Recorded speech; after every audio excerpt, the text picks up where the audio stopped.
சந்தன மரங்கள் நிறைந்த அடர்ந்த காட்டுக்கு பக்கத்தில் உள்ள ஒரு கோயில் தான் இந்த பண்ணாரி மாரியம்மன் கோயில். சத்தியமங்கலத்திலிருந்து மைசூர் போற வழியில பண்ணாரிங்கிற ஊர்ல தான் இந்த கோயில் அமைந்திருக்கு.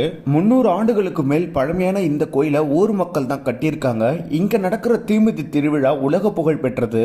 இந்த கோயிலோட பண்ணாரி அம்மன் சிலை தானாக உருவான ஒரு சுயம்பு சிலைங்கிறது கூடுதல் சிறப்பு. ஒரு தாய்க்கு பிறந்த 2 பெண் குழந்தைகள்ல ஒரு குழந்தை தான் பண்ணாரி அம்மனா உருவானதா இந்த கோயிலோட தல வரலாறு சொல்லுது. தன் தாய்க்காக தன் திசையே மாத்தி தெற்கு புறம் நோக்கி பண்ணாரி அம்மன் உட்கார்ந்துருக்காங்க. நம்ம எங்குமே பார்க்க முடியாத அளவுக்கு இந்த கோயில புற்றுமண்ணை தான் நமக்கு பிரசாதமா தராங்க.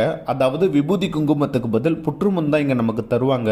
இந்த கோயிலுக்கு வர எல்லா பக்தர்களுமே தீமிதி நடக்கிற இடத்துல கல்லுப்பையும் மிளகையும் வாங்கி கொட்டிட்டு போறாங்க. இது ஒரு மிகப்பெரிய வேண்டுதலா இந்த கோயில்ல நடந்துட்டு இருக்கு. வீரப்பன் உயிரோட இருக்கிற காலத்துல இந்த கோயில் விழா நடந்தா மாறு வேஷத்திலேயாவது வந்து இந்த கோயிலை வணங்கிட்டு ஒரு அர்ச்சனை பண்ணிட்டு போயிடுவாராம். அவருக்கு ரொம்ப பிடித்த ஒரு இஷ்ட தெய்வம் தான் இந்த